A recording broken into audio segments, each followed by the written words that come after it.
이 아침 주시는 말씀은 구약성경 열왕기상 17장 1절에서 16절 말씀입니다. 구약성경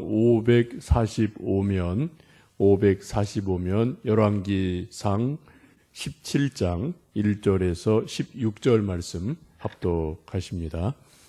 길르앗에 우고하는 자 중에 디셉 사람 엘리야가 아합에게 말하되 내가 섬기는 이스라엘의 하나님 여호와께서 살아계심을 두고 맹세하노니 내 말이 없으면 수년 동안 비도 이슬도 있지 아니하리라 하니라.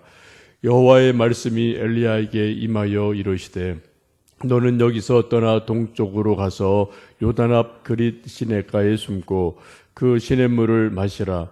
내가 까마귀들에게 명령하여 거기서 너를 먹이게 하리라.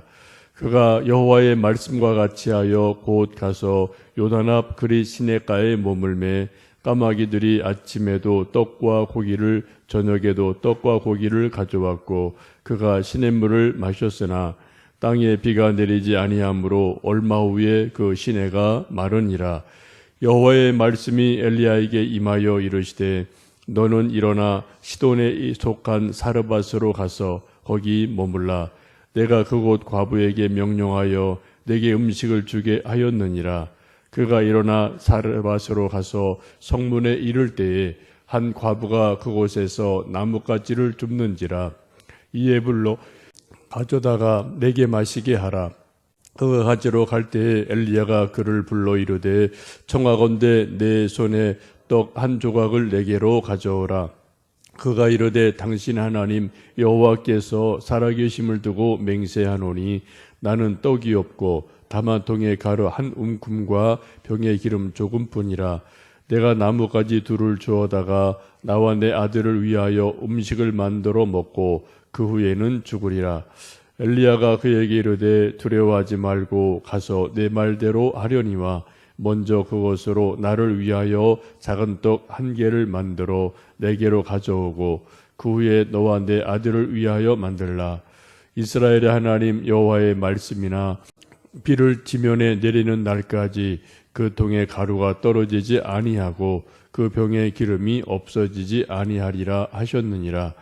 그가 가서 엘리야의 말대로 하였더니 그가 엘리야와 그의 식구가 여러 날 먹었으나 여호와께서 엘리야를 통하여 하신 말씀같이 통에 가루가 떨어지지 아니하고 병에 기름이 없어지지 아니하니라. 아멘. 예, 사람이나 색깔이나 이렇게 잘 매치되는 것이 있고 또 잘 어울리지 않는 이제 그런 것들이 이제 종종 보면 있습니다. 구약 인물 중에 전혀 어울리지 않을 것 같은 사람이 동시대 같은 하늘 아래 같은 땅에 살았던 그러한 일이 있습니다. 그 말씀이 오늘 열왕기상 17장에 있는 말씀이죠. 아합 왕과 엘리야가 이제 그러한 일이기도 합니다. 아합은 구약에서 가장 악한 왕의 대명사이고요. 또 엘리야는 구약 시대에서 가장 강력한 그러한 선지자이기도 합니다. 가장 악한 왕과 가장 강력한 선지자가 같은 시대, 같은 하늘 아래, 같은 땅 위에 살았다는 것은 상당히 좀 아이러니가 아닌가 싶습니다. 우리가 다 이해할 수는 없지만 그런 말이 있죠. 어둠이 깊을수록 또 빛이 더 필요한 것처럼 그 시대가 아주 어두운 영적인 시대였기 때문에 또 강력한 그러한 빛의 사람을 하나님이 세우신 것 같습니다. 1절을 보시면 이제 엘리야의 등장을 그렇게 말씀을 하죠. 우리 한번 1절에서 4절 말씀까지 함께 읽어 보시겠습니다. 길르앗에 우고하는 자 중에 디셉 사람 엘리야가 아합에게 말하되 내가 섬기는 이스라엘의 하나님 여호와께서 살아계심을 두고 맹세하노니 내 말이 없으면 수년 동안 비도 이슬도 있지 아니하리라 하니라. 여호와의 말씀이 엘리야에게 임하여 이르시되 너는 여기서 떠나 동쪽으로 가서 요단 앞 그릿 시냇가에 숨고 그 시냇물을 마시라. 내가 까마귀들에게 명령하여 거기서 너를 먹이게 하리라. 엘리야 선지자의 등장을 이제 말씀하고요. 그 첫 첫 등장의 예언이 메시지가 그 시대 가장 악한 왕 아합을 향해서 메시지를 선포합니다. 하나님의 살아계심을 두고 맹세하노니 엘리야의 말이 없다면 수년간 비가 없다. 이 땅에 심각한 가뭄이 들 것이다 라고 예언의 말씀을 선포합니다. 아시는 것처럼 팔레스틴이라는 지역은 비 혹은 이슬을 통해서 포도원이나 여러 농사들 짓는 그런 특성이 있습니다. 우리나라는 뭐 이슬이 그렇게 중요하지 않은데요. 팔레스틴에 있는 그 지역의 여러 농작물들은 이슬을 통해서 수분을 공급받는 일들이 아주 중요한 지형적인 특성이 있음을 여러분 좀 보신 분들은 아실 수 있습니다. 근데 이런 것들은 당시 이 아합 왕이 섬기던 이제 신이 바알 신인데, 이 바알 신은 풍요의 신을 의미하지요. 그래서 농사를 짓게 하고 풍요를 주는 것은 하나님이 아니라 바알 신이 준다. 그러한 믿음이 있었기에 자기 다스리는 나라 여러 곳에 바알 신당을 만들어 놓고 또 신상을 만들어 놓고 왕부터 백성까지 다 바알 신을 섬기는 그러한 일이 있었습니다. 그런 것에 대해서 이 엘리야가 정면으로 부인을 하면서 풍요함을 주시는 것은 바알이 아니다. 바로 하나님만이 주신다. 그런 것을 선포하기 위해서 하나님의 말씀이 없으면 앞으로 몇 년간은 비도 이슬도 한 방울도 없다. 그런 자연의 현상을 가지고 하나님을 증거하는 일들이 일어나게 됩니다. 영적 선포를 하는 거죠. 요즘도 우리가 이 세상을 살아가면서 소위 기상에 대해서 염려가 많습니다. 좀 이상 기온, 너무 높다든지 너무 춥다든지 홍수가 어떤 특정 지역에 많이 온다든지 가뭄이 온다든지 이런 것들이 아주 많이 있는데요. 엊그젠가 신문을 제가 잠깐 보니까 독일에서는 어느 넓은 비행장에서 락 페스티벌을 하는데 갑자기 천둥 번개가 내려서 한 70여 명이 다친 그런 일이 있다라는 신문을 좀 잠깐 본 적이 있는데요. 이상하게 독일 쪽에 좀 번개가 많은 것 같더라고요. 사실은 종교개혁자 마틴 루터도 친구와 함께 방학 때 이제 아버지 집을 이렇게 걸어가다가, 옛날 다 걸어다니는 시대니까요. 갑자기 광야를 지날 때 번개가 치면서, 천둥 번개가 치면서 옆에 있던 친구가 벼락을 맞아요. 죽습니다. 이것을 보고 루터가 엄청 놀라죠. 그리고 자기 누구나 다 죄가 있으니까 자기의 이제 죄인됨을 깨닫고 거기서 통해 자복하고 회개를 하고 그리고 하나님을 섬기는 그러한 길로 들어가거든요. 가끔 요즘 우리가 그런 생각을 할 때가 있지 않습니까? 좀 하나님이 하늘에서 벼락을 좀 내리시면은 좋겠다. 그런 일들이 세상에 참 많이 있어요. 근데 하나님이 그러지 않으시고 오래 또 참고 기다리시고 또 인내하시는 일들이 있는데, 어쨌든 지금 엘리야 선지자를 통해서 이 바알 왕에게 또 그 시대에게 하나님의 말씀이 없으면 이제 비도 이슬도 한 방울도 없다. 그런 말씀을 선포합니다. 그리고 엘리야에게 그리시네가로 가서 있으면 이제 까마귀를 통해서 음식을 주리라라고 말씀을 합니다. 이 까마귀가 뭐냐에 대해서는 여러 가지 해석이 가능하죠. 우리 정통 교회에서는 말 그대로 그냥 까마귀예요.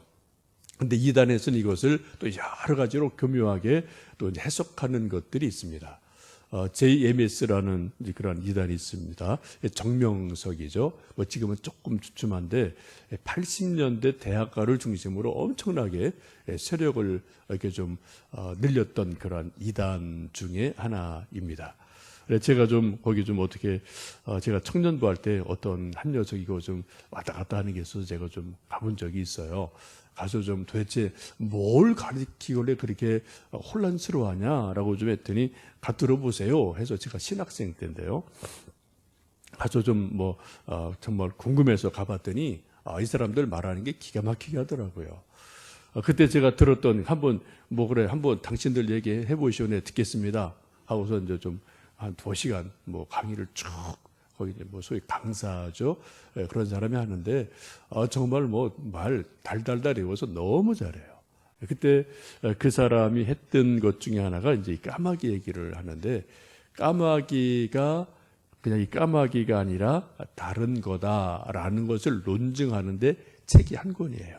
그 자료들을 다 뭐 이거저거 다 모아서 편집을 해서 하는데 책이 한 권이더라고요. 결국은 이 까마귀가, 그 사람들 얘기는 이 말 그대로 까마귀가 아니라 이것은 그 당시에 여러 가지 이렇게 그 이스라엘에 있던 바알 신당들이 있는데, 그 바알에 있던 신당들을 음식들이 뭐 이렇게 제사를 드리고 남은 거가 있으니까 엘리야가 밤에 가서 몰래 가서 그것들 가져다가 먹은 거다. 이제 그렇게 막 풀어가거든요. 보면 아주 그럴듯하죠. 까마귀가 어떻게 음식을 물어다 줍니까? 상식적으로. 여러분 성경 보시면은 노새도 말을 하고요. 그죠? 기적이 엄청나게 많아요. 까마귀가 음식을 물어다 주면 그렇게 뭐 대수로운 건 사실 아니에요. 그렇죠. 근데 이 사람들은 하여튼 어떤 사람들의, 주로 대학생들을 타겟으로 하기 때문에 이성적으로 이거는 아니지라고 선을 긋고 이성적인 설명을 통해서 성경의 기적을 다 이성적인 것으로 풀어가는데 아주 엄청나게 기가 막힌 그런 논리들을 가지고 있는 것을 이제 본 적이 있습니다. 그리스네가에 숨어있던 이 엘리야에게 하나님께서는 다음에 또 이제 일정 기간 지나고 나서 사르밧 과부를 찾아가라라고 말씀을 합니다. 이 과부를 만나봤더니 이에게는 아들이 하나 있는데 기근이 너무 심해서 밀가루 조금 또 기름 조금밖에 남지 않아서 이제 더 이상 뭐 농사도 안 되고 양식도 없기 때문에 이 조금 남은 밀가루를 가지고 떡을 만들어 먹고 이제는 뭐 굶어 죽으리라라고 생각하고 있는 사람이었습니다. 이제 최후의 만찬을 만들려고 이 어머니가, 과부가 나무를 주워가고 있을 때 그때 엘리야가 그를 만나게 됩니다. 그리고 아주 엉뚱한, 어떻게 보면 아주 야속한 그런 요청을 합니다. 남은 떡, 밀가루로 만든 떡을 조그맣게 만들어서 나한테 먼저 주고 그리고 남은 것은 너희가 먹어라 라고 말씀하는 것을 보게 됩니다. 13절에 그런 말씀이 있죠. 13절, 14절 말씀을 읽어보십니다. 엘리야가 그에게 이르되 두려워하지 말고 가서 내 말대로 하려니와 먼저 그것으로 나를 위하여 작은 떡 1개를 만들어 내게로 가져오고 그 후에 너와 내 아들을 위하여 만들라. 이스라엘의 하나님 여호와의 말씀이 나 여호와가 비를 지면에 내리는 날까지 그 통에 가루가 떨어지지 아니하고 그 병에 기름이 없어지지 아니하리라 하셨느니라. 지금 떡 한 줌을 만들어서 먹고 죽으리라 하는 이 과부에게, 어머니에게 엘리야가 다가가서 하는 말이 뭡니까? 그 떡을 만들어서 먼저 나에게 1개를 다오. 그리고 남으면 당신하고 아들 드시오 라고 말을 합니다. 하면서 하는 말이 뭡니까? 그리하면 하나님께서 다시 이 비를 내리는 그날까지 이 통에서 또 병에서 기름과 가루가 떨어지지 않을 것이다 라고 양식을 책임져 주실 것을 하나님께서는 말씀하고 있습니다. 아마 이 말을 듣고 사르밧 과부가 처음에는 기가 막혔을 것 같아요. 어서 뭐 잘 알지도 못하는 사람이 나타나서 내가 예언자다, 하나님의 말씀이다 라고 말하면서 그 정말 알량한 떡 1개를 먼저 나를 다오 라고 말하는 것을 보고 얼마나 마음에서 좀 여러 가지 갈등이 있었을까 생각을 합니다. 근데 이 여인이 하나님 말씀으로 그것을 받고 이 말씀대로 실행을 하죠.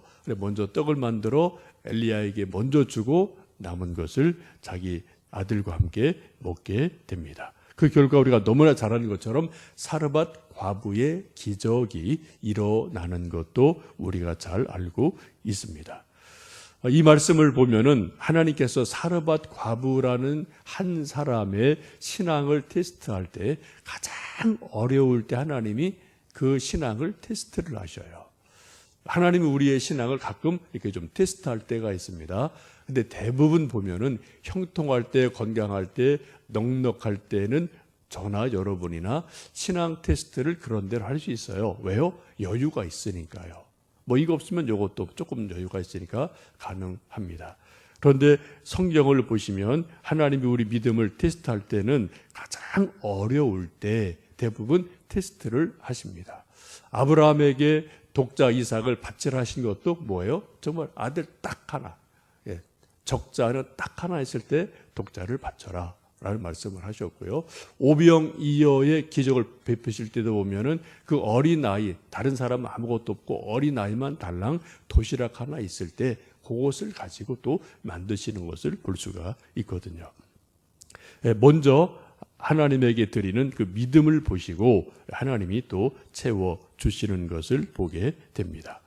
예수님도 마태복음 6장에서 우리에게 말씀합니다. 너희는 먼저 그의 나라와 그의 의를 구하라. 그리하면 이 모든 것을 너희에게 더하시리라. 여기도 오늘 나오는 말씀이 그런 거죠. 먼저에 먼저. 13절 보시면 뭐라고요? 먼저 것을 나에게 다오. 그리하면 하나님이 책임져 주신다라고 말씀하고 있습니다. 신앙생활이 뭐냐? 마태복음 6장이라든지 오늘 13절 말씀 보신 바로 그 문제예요. 먼저 무엇을 누구에게 하느냐. 이게 믿음이에요. 먼저 하나님에게 하는 게 믿음입니다. 먼저 주님 말씀 순종하는 게 믿음이에요. 먼저 시간 하나님께 드리는 게 믿음이고요. 우리의 첫 곡식, 첫 새끼를 먼저 하나님께 드리는 게 그게 믿음이에요. 근데 우리는 대부분 뭡니까? 남으면 그 다음에 라는 게 우리의 뭐 사실 생각이고 우리의 뭐 생활이기도 합니다. 구약에도 보시면은 먼저 첫 아들을 드려라, 첫 열매를 드려라 이런 말씀이 구약 성경에 아주 많이 있음을 여러분 아시게 됩니다. 이 아침 우리가 첫 시간, 하루의 첫 시간을 먼저 하나님께 드리고 있습니다. 이게 믿음이죠. 이게 바로 하나님이 가장 기뻐하시는 일인 줄로 압니다. 이 시간 이 말씀을 여러분 생각하시면서 오늘도 내가 먼저 시간을 하나님께 드렸는데 또 내가 먼저 드릴 것이 무엇일까? 또 내 일생에서 내 인생에서 하나님께 먼저 드려야 될 것이 무엇인가? 한번 그것을 생각해 보시면서 우리가 그 믿음을 갖는다면 그리하면 이 모든 것을 너희에게 더하신다는 하나님 말씀이 우리 안에서 이루어질 줄로 믿습니다. 이 아침 우리 엘리야의 말씀 또 사르밧 과부의 믿음 예수님의 말씀 생각해 보시며 먼저 하나님께 할 일을 하는 복된 하루 되시기를 간절히 원합니다. 기도하시겠습니다.